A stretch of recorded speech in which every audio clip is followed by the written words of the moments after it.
ដល់ហើយកំពុងថ្មល្អល្អះបបឆ្លាក់ក្នុងដួងចិត្តបានជួបរូបស្រីស្រស់កែវមិត្តស្មារតីរៀមភ្លឹកព្រោះសំរស់ថ្លៃរៀងរាវលវត់លវន់បងគុណមិនណាយដំណាបងបាយសំណាស់ចរណាយកែភ្នែកមុតថ្លាដូចកែនរេធ្វើឲ្យកាំងវែជាប់ចិត្តលងស្នេហ៍យើងអង្គុយលេងនៅក្បែរទំនប់រាត្រីពេលយប់ជាមួយមាសមេសាសងសំដីលន់ទួសំស្នេហ៍នៅក្រោមដួងខែរះពេញបរមីទាំងជីនិតអើយសូមអ្នកជួយចាំជួយកត់ចំណាំ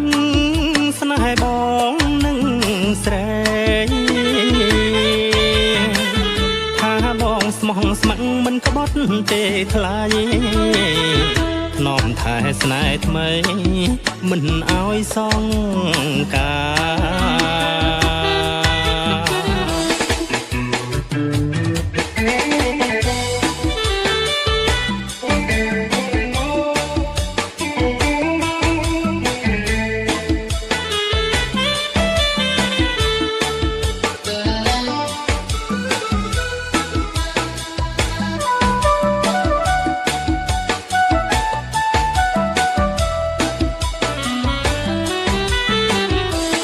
អង្គុយលេងនៅក្បែរទំនប់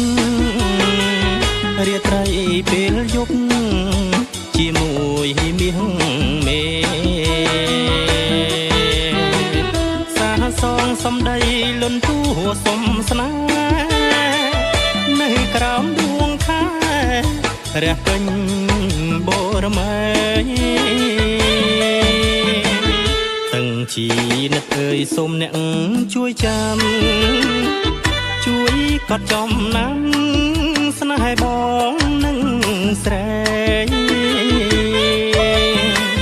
ថាបងស្មោះស្ម័គ្រមិនក្បត់ទេថ្លៃ